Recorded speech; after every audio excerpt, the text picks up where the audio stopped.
है एवरीवन। तो आज हम लोग कुछ बहुत ही इंपॉर्टेंट टॉपिक, मिनी टॉपिक कह सकते हैं। ये पूरा चैप्टर का नहीं है, एक छोटा सा टॉपिक है जिसको मैंने नाम दिया है मैप ऑफ एसएचएम। ठीक है, इसमें एक तरीके से ये कोई टॉपिक नहीं है, इसे मैंने नाम दिया है और ये बहुत ही इंपॉर्टेंट टॉपिक है। बहुत लोगों को ये समझ में ही नहीं आता है। ठीक है, तो ये सबसे पहली बात, मैं 1 मिनट के लिए कुछ इंपॉर्टेंट बात बता दूं कि ये सबके लिए है। ठीक है, बिल्कुल सबके लिए एक छोटा सा टॉपिक है। आप लोग एज अ टाइम पास कभी भी खाते पीते देख सकते हैं, क्योंकि ये बहुत ही आप लोग को हेल्प करेगा। जो इस चैप्टर को नहीं पढ़े हैं वो एक बार पढ़ के आके इसे ज़रूर देख लें। सेव टू वॉच लेटर में आप सेव कर लीजिएगा। और जो इस चैप्टर को पढ़ चुके हैं, जिनको इस चैप्टर का क्वेश्चन टैकल हो रहा है, अच्छे से सब कुछ बन रहा है, वो इस वीडियो को रहने दे सकते हैं, क्योंकि हो सकता है उनके समझने का तरीका कोई और हो और मैं यहाँ पे कि कोई और तरीका से बता रहा हूँ तो मिक्स मैच हो जाएगा, तो वो रहने दे सकते हैं। फ़िलहाल जो ये चैप्टर को पढ़ चुके हैं लेकिन ये वाला पोर्शन उन लोगों को नहीं समझ में आया है, तो ये उन लोगों के लिए बहुत ही इंपॉर्टेंट है, क्योंकि इसमें बहुत सारा ट्रिक से मैंने बहुत जल्दी आप लोग बहुत सारे क्वेश्चन को सॉल्व कर पाइएगा। ठीक है, और चैनल को छोटा देख के प्लीज़ इसे जज मत कीजिएगा, क्योंकि आप लोग को लगेगा कि इतना छोटा सा चैनल है, पता नहीं कैसा कंटेंट ये ला रहा होगा। आप इस कंटेंट को देखने के बाद लास्ट में प्लीज़ कमेंट कर दिएगा कि आखिर ये ट्रिक आपको कैसा लगा। और लास्ट में मैं एक बोनस बात भी आप लोग को बता के जाऊँगा। देखते हैं कितना देर में हो पाता है, उस हिसाब से मैं देख लूँगा।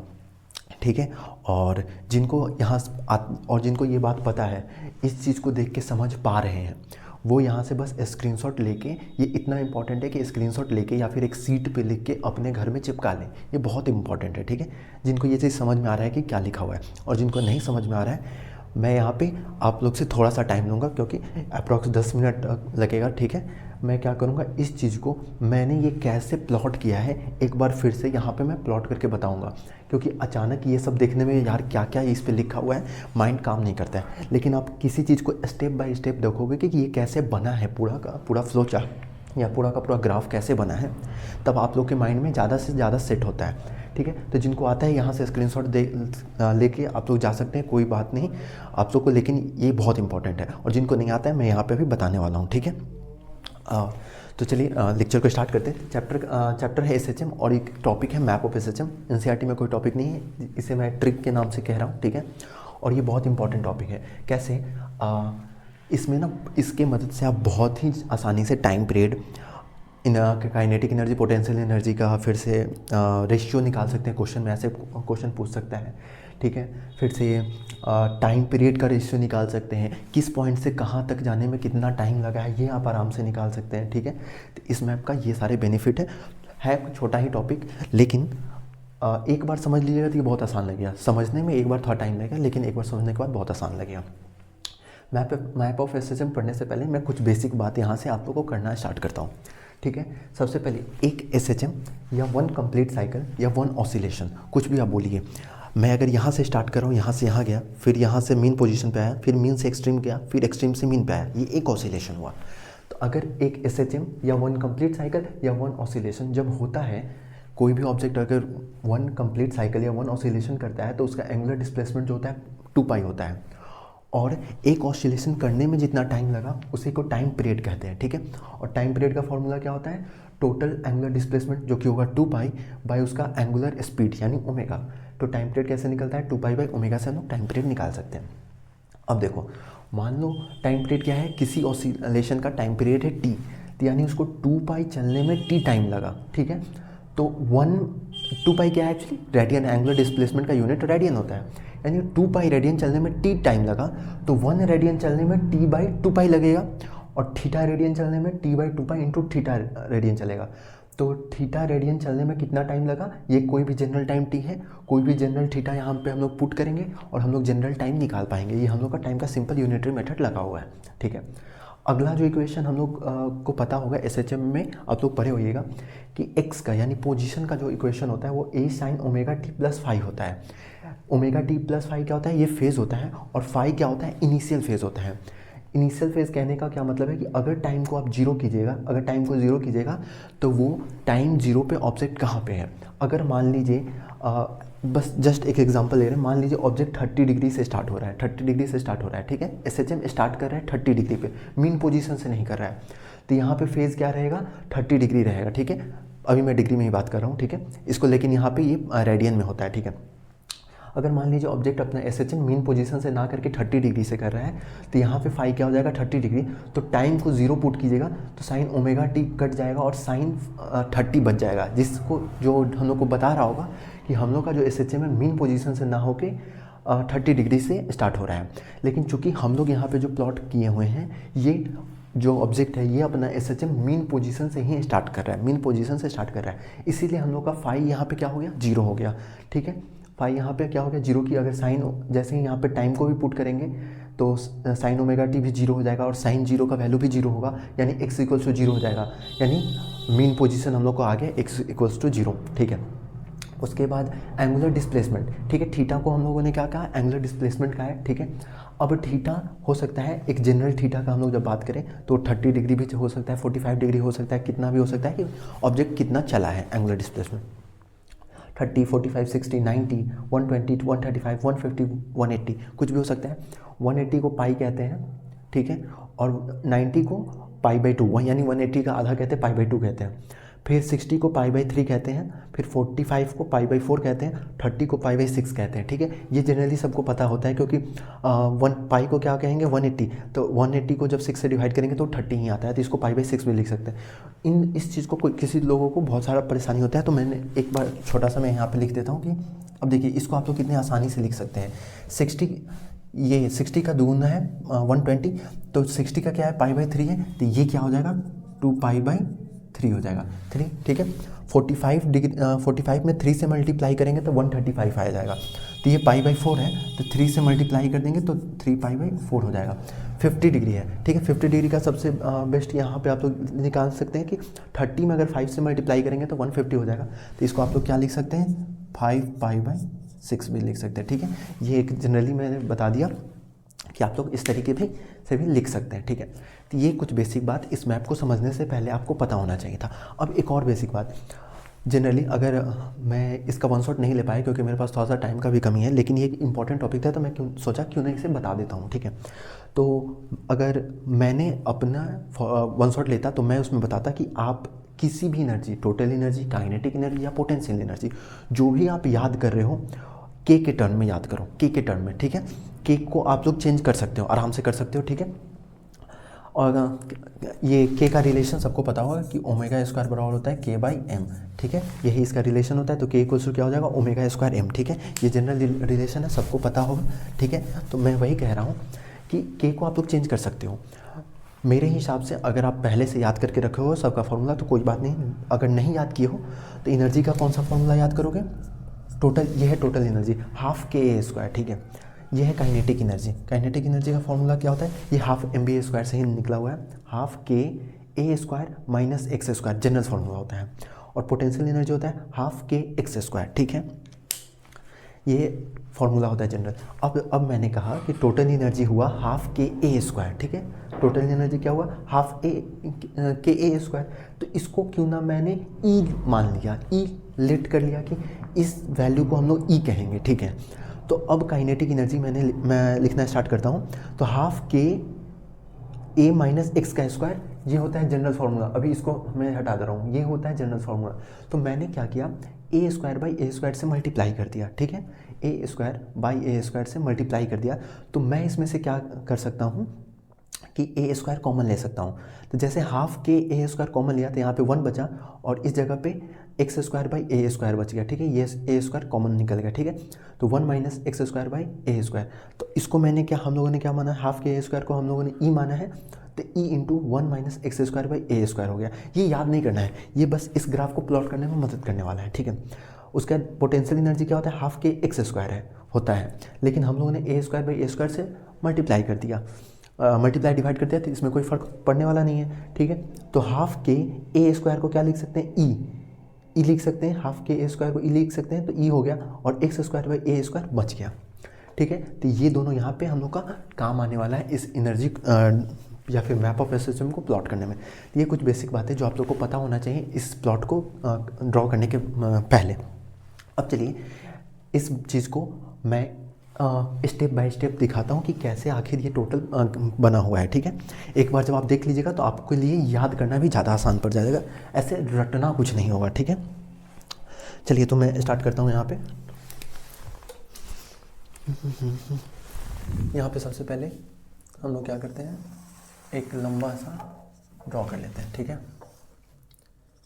ये प्लस ए हुआ, यानी ये क्या हुआ, राइट एक्सट्रीम, ये हो गया माइनस ए, थोड़ा बड़ा लिख लेता हूँ ना, क्या ये हो गया प्लस ए, ठीक है।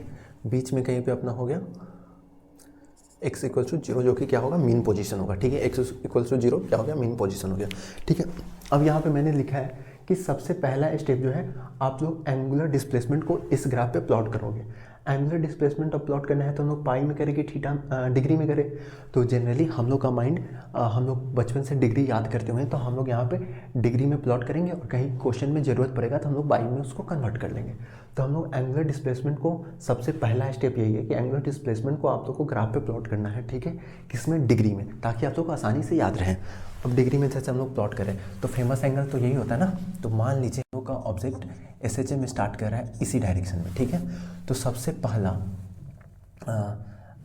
आप दो काम कर सकते हो, या तो एंगुलर डिस्प्लेसमेंट को या पोजीशन में से किसी एक को कर सकते हो। मैं सबसे पहले एंगुलर डिस्प्लेसमेंट को कर रहा हूँ, ठीक है। तो सबसे पहला जो होगा यहाँ पे मैं कर रहा हूँ 30 डिग्री, ठीक है। मैं डिग्री ऊपर लिख रहा हूँ, ठीक है, क्योंकि नीचे तो मैंने पोजीशन लिखा है ना, इसलिए ये हुआ 30 डिग्री, ठीक है। उसके बाद एक फेमस क्या आता है, हम लोग का आता है 45 डिग्री, ठीक है। ये हल्का सा और स्पेस में बना देता हूँ, ठीक है। ये आराम से आप लोग को देखना है कि हो सके तो 2x या 1.5 पे भी देख सकते हैं, ताकि आप लोग को आसानी हो, कम टाइम में हो जाए, ठीक है। 45 डिग्री हो गया, ये 60 डिग्री हो गया, और ये अपना 90 डिग्री हो गया, ठीक है। अब ये इतना काम हो चुका है। अब सेम काम इधर से जाइएगा तो ये 90, फिर 90 में 30 यानी 120, फिर यहाँ पे 135, फिर यहाँ पे आ जाएगा 150, फिर यहाँ पे वापस आएगा तो क्या हो जाएगा 180, इधर जाएगा तो 180 डिग्री हो जाएगा, ठीक है। यहाँ पे इनिशियली क्या है 0 डिग्री है, ठीक है। तो वापस जाइएगा तो 180 डिग्री हो जाएगा, ठीक है।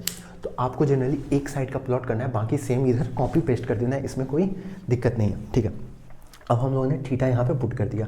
अब थीटा जैसे यहाँ पे पुट किया, अब हम लोग को क्या करना है, सेकेंड स्टेप में पोजीशन लिखना है, ठीक है, पोजीशन लिखना है। अब एक्स का यहाँ पे वैल्यू यहाँ पे पुट करते जाना है, थीटा का वैल्यू पुट करेंगे और आंसर हम लोग को यहाँ पे मिल जाएगा, ठीक है। तो सिंपली हम लोग को वही काम करना है अभी, ठीक है। तो यहाँ पे मान लो अगर थीटा का वैल्यू यहाँ पे 30 डिग्री डाला तो 30 डिग्री साइन 30 क्या होता है 1/2 हो जाएगा। तो यहाँ पे क्या हो जाएगा a/2 हो जाएगा, ठीक है। ये क्या हो जाएगा a/2 हो जाएगा। 45 डालेंगे तो क्या हो जाएगा a/√2 हो जाएगा। फिर यहाँ पे √3a/2 हो जाएगा, ठीक है। 60 डिग्री का वैल्यू क्या होता है √3a/2, साइन 60 का √3a/2 होता है। तो यहाँ पे हम लोग करेंगे, हम लोग को पोजीशन मिल जाएगा। और ठीक अब जैसा यहाँ पे हम लोग को काम किया गया है, सेम काम हम लोग इस साइड भी करेंगे, ठीक है। यहाँ पे थीटा का वैल्यू आप लोग को डाल के कंफ्यूज होने की ज़रूरत नहीं है। यहाँ से फिर 180 डिग्री से आगे बढ़ेगा, ठीक है। लेकिन हम लोग को यहाँ पे कंफ्यूज नहीं होना है, यहाँ पे आराम से करना है। सबसे पहले a/2 को हम लोग प्लॉट करेंगे, a/2 को, फिर a/√2 को, फिर √3a/2 को प्लॉट करेंगे। फर्क क्या हो जाएगा, यहाँ पे सब माइनस में, ठीक है। तो हम लोगों ने पोजीशन प्लॉट कर दिया। अब हम लोग का बारी है, ठीक है। हम लोगों ने एंगुलर डिस्प्लेसमेंट प्लॉट कर लिया, पोजीशन प्लॉट कर लिया। अब हम लोग प्लॉट करेंगे टाइम को, ठीक है। टाइम निकालने के लिए हम लोग को क्या करना है, यहाँ पे थीटा का वैल्यू डालना है, और यहाँ ये थीटा का वैल्यू हम लोग को यहाँ पे प्लॉट करना है, और हम लोग को कोई भी जनरल टाइम t मिल जाएगा। अब मान लीजिए हम लोग को यहाँ से यहाँ जाने में कितना टाइम लगा, ठीक है। फिर यहाँ से हम लोग को यहाँ जाने में कितना टाइम लगा, फिर यहाँ से हम लोग को यहाँ जाने में कितना टाइम लगा, फिर यहाँ से हम लोग को यहाँ जाने में कितना टाइम लगा। हम लोग को टाइम बेसिकली निकालना है। तो ये 30 डिग्री है। 30 को हम लोग क्या लिख सकते हैं, π/6 लिख सकते हैं। जैसे ही थीटा का वैल्यू यहाँ पे π/6 पुट करेंगे, पाई से पाई कट जाएगा, t = क्या हो जाएगा 6 × 2 12, यानी ये 30 डिग्री कवर करने में हम लोग को जो टाइम लगा ये t/12 लगा। अब देखो यहाँ से यहाँ जाने में हम लोग को लगता है t/24, यहाँ पे भी t/24, यहाँ पे t/12, ठीक है। अब ये कैसे निकला, यहाँ पे हम लोग को कवर करना है कितना 15 डिग्री। तो 30 को अगर π/6 लिखेंगे तो 15 को क्या करेंगे, आधा कर देंगे, यानी π/12 हो जाएगा। 30 को 2 से डिवाइड कर देंगे तो ये क्या हो जाएगा π/12 हो जाएगा। जैसे यहाँ पे π/12 वैल्यू पुट करेंगे तो पाई से पाई कट जाएगा, और 12 × 2 क्या हो जाएगा 24, तो t/24 हो जाएगा, ठीक है। तो इसी तरीके से हम लोग ये भी निकाल लेंगे, ये भी निकाल लेंगे, ठीक है। अब जैसा कि यहाँ पे हम लोग क्या है एग्जैक्टली इधर भी वही केस हो जाएगा, ठीक है। इधर भी पहुँचने में उतना ही टाइम लगेगा, ठीक है। अब हम लोगों ने इधर भी पहुँचने में ये भी t/12 ही लगेगा, ठीक है, इधर भी पहुंचने में हम लोग को T/12 ही लगेगा, ठीक है, T/12 ही लगेगा, ठीक है। अब हम लोग एनर्जी का बात करेंगे, ठीक है। इधर भी हम लोगों ने वैसे ही कर देता हूँ, ठीक है। ये भी यहाँ पे T/24, ठीक है, ऐसे ही लगेगा। जितना इधर टाइम लगा उतना ही उधर भी टाइम लगेगा। एक और बात हम लोग बता दूं, जितना टाइम 60 से 90 डिग्री जाने में लगेगा उतना ही 90 से 60 आने में भी लगेगा। यानी T/12 इधर जाने में तो T/12 इधर आने में, यानी सेम टाइम लगेगा। अब हम लोग बात करते हैं एनर्जी के बारे में। हम लोग काइनेटिक एनर्जी के बारे में बात करेंगे और पोटेंशियल एनर्जी, ठीक है। तो यहाँ हम लोग ऊपर लिखने वाले हैं काइनेटिक एनर्जी, ठीक है, और नीचे लिखने वाले हैं पोटेंशियल एनर्जी, ठीक है। इसको यहाँ से, हाँ, यानी नीचे जो हम लोग लिखेंगे वो क्या लिखेंगे, पोटेंशियल एनर्जी लिखेंगे, और जो ऊपर लिखेंगे वो हम लोग काइनेटिक एनर्जी लिखेंगे, ठीक है। ये टाइम भी मैं लिख ही देता हूँ, ठीक है। ये T/12 है, ये T/24 हो जाएगा, यहाँ से T/24 हो जाएगा, और यहाँ से T/12 हो जाएगा। ये सेम ही है, ठीक है। आप लोग ये लास्ट में तो मैं आपको बताऊँगा ही, ठीक है। अब एनर्जी देखने वाले हैं, तो एनर्जी में सबसे पहले हम लोग काइनेटिक एनर्जी देखते हैं, ठीक है, कि इस पॉइंट पे काइनेटिक एनर्जी कितना है। इस पॉइंट पे काइनेटिक एनर्जी देखने के लिए काइनेटिक एनर्जी के हम लोग सिंपली इक्वेशन में जाएंगे। इक्वेशन में जाके हम लोग को देखना है एक्स का वैल्यू वहाँ पे पुट करना है। एक्स का वैल्यू यहाँ पे क्या है, 0। तो यहाँ पे जैसे ही वैल्यू 0 करेंगे, कट जाएगा, 0 से 0 कट जाएगा और डायरेक्ट क्या हो जाएगा, ई हो जाएगा, ठीक है। यानी यहाँ पे काइनेटिक एनर्जी क्या हो जाएगा, ई। यहाँ पे काइनेटिक एनर्जी का वैल्यू क्या हो गया, ई। तो हम लोग यहाँ पे क्या किए, 0 पे निकाल चुके हैं। अब हम लोग यहाँ पे निकालना है, मान लीजिए A/2 पे हम लोग निकालते हैं, ठीक है। तो हम लोग 30 डिग्री पे निकालते हैं कि 30 डिग्री पे, अब देखो 30 डिग्री पे हम लोग का पोजीशन क्या है, पोजीशन हम लोग यहाँ पे A/2 है। तो x का वैल्यू जैसे ही हम लोग A/2 लिखेंगे तो A² हो जाएगा, A² से A² कट जाएगा, 1/4 बचेगा। तो 1 - 1/4 करेंगे तो 3/4 बचेगा, ठीक है। तो 3/4 ई हो गया यहाँ पे, ठीक है। अब इस जगह पे हम लोग देखेंगे तो यहाँ पे आ जाएगा A/√2। जैसे ही A/√2 यहाँ पे पुट करेंगे तो A²/2 हो जाएगा, A² से A² कट जाएगा, 1/2 बचेगा। तो 1 - 1/2 क्या हो जाएगा, E/2 हो जाएगा। यहाँ पे क्या हो जाएगा, E/2 हो जाएगा, ठीक है। अब इस जगह पे क्या करेंगे, सेम प्लॉट करेंगे तो हम लोग को यहाँ पे हो जाएगा E/4। देखो मुझे ये सब ये जस्ट इतना बार प्लॉट किया, आप भी एक बार लिखोगे ये सब आराम से याद हो जाएगा, ठीक है। कैसे, फिर से देख लेते हैं। √3 A/2 यहाँ पे पुट करेंगे, स्क्वायर करेंगे, A² कट जाएगा, √3 का स्क्वायर 3 बचेगा, इसका 2 का स्क्वायर 4 बचेगा, 1 - 3/4 = 1/4 बचेगा। तो E/4 यहाँ पे आ चुका है। 90 डिग्री पे एक्स का वैल्यू A डालेंगे, A² कट जाएगा, 1 - 1 0 हो जाएगा। यानी यहाँ पे काइनेटिक एनर्जी क्या हो गया, 0 हो गया। अब पोटेंशियल एनर्जी निकालने का आपके पास 2 तरीका है, या तो इसमें एक्स का वैल्यू पुट करो, नहीं तो टोटल एनर्जी में से काइनेटिक एनर्जी और टोटल एनर्जी का सब्सट्रैक्शन कर दो, आप लोग को आ जाएगा।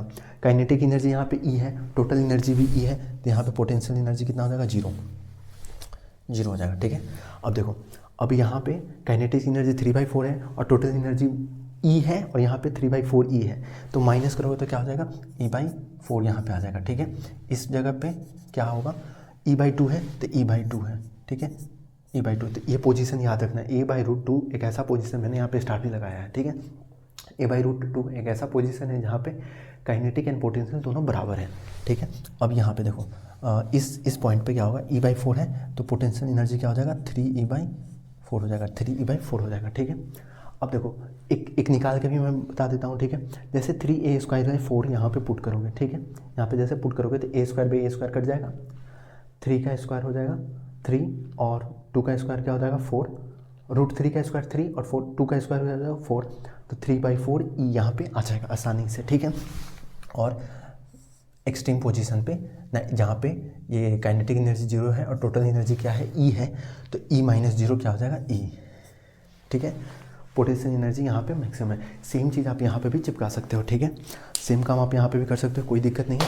तो अब हम लोग इस ग्राफ पे आ जाते हैं, ठीक है। यही बात मैंने यहाँ पे लिखी थी, आप लोग को इसको अच्छे से स्क्रीनशॉट यहाँ पे जो भी करना है आप लोग को सीट पे लिखना है, लिख के चिपका लो, ठीक है। अब कोई भी हम लोग को पूछे कि A/√2 पे काइनेटिक और पोटेंशियल का रेशियो बताओ, 1 हो जाएगा। √3A/2 पे रेशियो बताओ, तो हम लोग निकाल लेंगे आराम से, ठीक है। यहाँ से यहाँ तक जाने में कितना टाइम लगा ये भी निकाल लेंगे। अब इसको हम लोग मिटा देते हैं, ठीक है।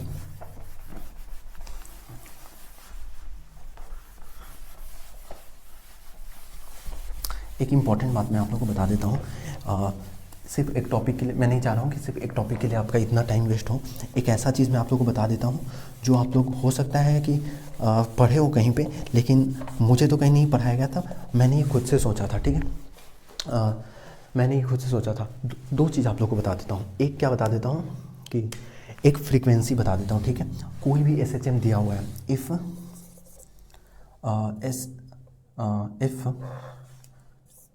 Frequency of a given SHM, ठीक है, किसी भी SHM का फ्रीक्वेंसी अगर f है, ठीक है, तो उसका काइनेटिक एनर्जी का frequency, then frequency of kinetic energy will be 2f and frequency of potential energy will be 2f and frequency of total energy will be 0, ठीक है। अगर किसी भी SHM का कोई भी एक SHM ले लीजिए, उसका फ्रीक्वेंसी अगर f है तो काइनेटिक एनर्जी का जो होगा फ्रीक्वेंसी 2f होगा, पोटेंशियल एनर्जी का जो फ्रीक्वेंसी होगा 2f होगा, और टोटल एनर्जी का जो होगा फ्रीक्वेंसी वो 0 होगा। आखिर ये कैसे होगा? एक छोटा सा मैं आप लोगों को एक्सप्लेन करने का ट्राई करता हूँ, समझ में आया तो समझ में आया, नहीं तो प्रेशर नहीं लेना है, इसको रट लेना है। कैसे? मैं मान लो अपना SHM नेगेटिव एक्सट्रीम से स्टार्ट कर रहा हूँ, तो एक SHM कब होगा? जब मैं जाके वापस से -a पे आ जाऊँ, तो ये क्या हो जाएगा? 1 SHM, ठीक है। और इसी को हम लोग मान लो फ्रीक्वेंसी हम लोगों ने f कह दिया, ठीक है। फ्रीक्वेंसी क्या होता है? Number of oscillation in 1 second. मान लो 1 सेकेंड में एक ही ऑसिलेशन हो रहा है, ठीक है, तो हम लोग उसको f कह दिए, ठीक है। अब यही एनर्जी का हम लोग ग्राफ देखेंगे। आप सब लोग को पता होगा कि एनर्जी का ग्राफ कैसे होता है, एक ऐसे होगा और एक ऐसे होगा। आप लोग को देख के ही पता चल रहा है, जो ये 0 है, ये क्या है? -a है, ये क्या है? +a। तो जो मेन पोजीशन पे 0 हो वो क्या है? Kinetic energy, sorry potential energy, ठीक है। तो ये क्या है? पोटेंशियल एनर्जी का ग्राफ है, और जो सेंटर पे मैक्सिमम हो वो क्या होगा? काइनेटिक एनर्जी, ठीक है। सेंटर पे ये मैक्सिमम है, ठीक है। ये ग्राफ तो सबको पता होगा। अब इसी ग्राफ को देखना है, ये 1 SHM हुआ तो इसका फ्रीक्वेंसी f हुआ। अब यही एक SHM हम लोग काइनेटिक या पोटेंशियल के लिए करते हैं। हम लोग क्या करते हैं कि हम लोग करते हैं पोटेंशियल के लिए, ठीक है। हम लोग पोटेंशियल के लिए करते हैं, सेम काइनेटिक एनर्जी के लिए भी हो जाएगा।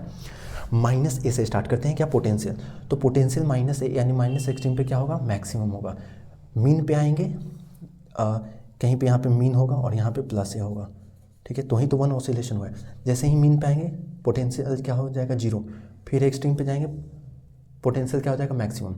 फिर इस पॉइंट से फिर वापस लौटेंगे इधर, तो फिर आएगा मीन, फिर क्या आ जाएगा? मीन पे क्या हो जाएगा? 0। फिर मीन पे 0 होगा। जैसे ही फिर -a पे जाएंगे, -a पे हम लोग जा रहे हैं तो क्या हो गया? फिर मैक्सिमम। तो यानी एक ही ऑसिलेशन में एनर्जी, एक ऑसिलेशन में एनर्जी, किसी SHM का फ्रीक्वेंसी f है तो एनर्जी अपना दो बार मैक्सिमम अचीव कर रहा है, ठीक है। 2 बार यहाँ पे उसका साइकिल कंप्लीट हो रहा है। यहाँ पे जनरली समझ लो, ये बहुत ही अच्छा कॉन्सेप्ट था। आप लोग को समझ में आया हो तो सही है, नहीं तो अगर मुझे कहीं एकदम अच्छे से इसको और एक्सप्लेन कर सकता हूँ, ठीक है, कि ये कैसे एक्चुअली हुआ। तो चूँकि अभी टाइम कम है, छोटे से वीडियो में बहुत चीज़ कवर करना है, तो इसको मैं यहाँ पे इसे हटा रहा हूँ, ठीक है। अब एक और बोनस टिप जो मुझे कोई बताया तो नहीं है, लेकिन मुझे ये समझ खुद से ही मैं समझा था और कहा था कि भाई साहब ये क्या बात है, ठीक है। मुझे तो मज़ा आ गया था इस कॉन्सेप्ट को लगा के। इसमें आप लोगों को इक्विवेलेंट स्प्रिंग का कांस्टेंट निकालना होता है, इक्विवेलेंट स्प्रिंग कांस्टेंट। लोग को यही समझ में नहीं आता है कि पैरेलल है कि ये सीरीज़ में है कि पैरेलल है कि क्या है, कुछ समझ में नहीं आता। बहुत सारा एग्जांपल लोग को कंफ्यूज कर देता है। जैसे कि मैं एक एग्जांपल ले रहा हूँ, यहाँ पे ये एक ब्लॉक लगा हुआ है m मास का, ठीक है। फिर ये दीवार था, ये दीवार है, स्प्रिंग, ठीक है। एक ये m मास का ब्लॉक हो गया, ठीक है। अब फिर देखते हैं, एक और देखते हैं, ये m हो गया, ठीक है, ये हो गया, ये हो गया। इतना ही में तो आप लोग समझ लोगे, बहुत आसान है, ठीक है। अब पता करना है ये सीरीज़ में है, ये सीरीज़ में है, ये पैरेलल में है, कौन सा क्या है, ये हम लोग को पता करना है। अब क्या करो, जैसे कि आप लोग करंट में पढ़े होगे, करंट में जब कैपेसिटर आप लोग पढ़ने जाते हो तो ड्रॉ करना रहता है कि इस पॉइंट के बीच में ये पॉइंट तो सेम है, ये पॉइंट तो सेम है, इस दोनों के बीच में हम लोग को कैपेसिटर ड्रॉ करना है। तो एग्जैक्टली कैपेसिटर वाला ही कहानी यहाँ पे देखते हैं। ये दोनों क्या है, ये दोनों, ये स्प्रिंग जो है दोनों दीवार से कनेक्टेड है, वॉल से कनेक्टेड है, तो इसको हम लोग क्या बोल देते हैं, इसको हम लोग बोल देते हैं W पॉइंट, ठीक है। और ये क्या है, मास है, ठीक है, ये एक मास से कनेक्टेड है, तो इसको क्या कह देते हैं हम लोग, M पॉइंट। अब दोनों स्प्रिंग जो है W और M के बीच में ही कनेक्टेड है, ठीक है, दोनों स्प्रिंग W और M के ही बीच में कनेक्टेड है, तो ये क्या हो जाएगा, पैरेलल। अब इस पे देखो, ये एक वाल है, तो इसको हम लोग W पॉइंट कहा, इसको हम लोग M पॉइंट कहा, इसको हम लोगों ने W पॉइंट कहा, ठीक है। अब इसको काउंट करो, एक जगह हम लोगों ने किया W, एक जगह हम लोगों ने किया M। इसको भी ड्रॉ कर सकते हो, W दोनों W और M के ही बीच में है, तो ऐसे ऐसे दिखा सकते हो कि ये पैरेलल में है, जैसे भी तुमको ड्रॉ करना है समझ सकते हो, ठीक है। अब W M ड्रॉ किया, ये भी W और M के बीच में है, ये भी W और M के ही बीच में है, और ये भी W और M के ही बीच में है, ये भी W और M के ही बीच में है, यानी ये दोनों पैरेलल में है। दिख तो रहा था, हो सकता था लोग को पता हो, लेकिन ये दोनों W और M के ही बीच में है, यानी ये दोनों पैरेलल है, ठीक है। अब एक और चीज़ देखो, अब देखो ये क्या होगा, ये W है, ये M है, और ये W है, तो मैंने W किया, M, इस पॉइंट को W बोला, इस पॉइंट को M बोला। W और M के, ये दोनों स्प्रिंग W और M के बीच में है, ठीक है, ये दोनों स्प्रिंग W और M के बीच में है, ये भी W और M के ही बीच में है, यानी इसमें तीनों क्या है, तीनों का तीनों पैरेलल में दिख रहा है। तो सीरीज में भाई कौन सा होगा, सीरीज में हो सकता है ऐसे एक स्प्रिंग हुआ, एक और स्प्रिंग हुआ, अब ये मास हो गया, तो ये वाल है, ये मास है, बीच में एक एक्स पॉइंट है जहाँ पे दोनों स्प्रिंग कनेक्ट हो रहा है, यहाँ पे W लिखा, यहाँ पे x लिखा, और यहाँ पे मास लिखा, तो WX के बीच में एक है और XM के बीच में एक है, तो ये दोनों सीरीज में हो गया, ठीक है। तो ये दो बोनस कॉन्सेप्ट था जो आप लोग को मैंने सोचा कि टाइम कम होते हुए भी मैं आप लोग को बता दूँ, ठीक है। तो उम्मीद करता है आप लोग को पसंद आया होगा। जैसा भी आप लोग को लगा एक बार कमेंट में प्लीज़ बता दीजिएगा कि कैसा लगा। Thank you.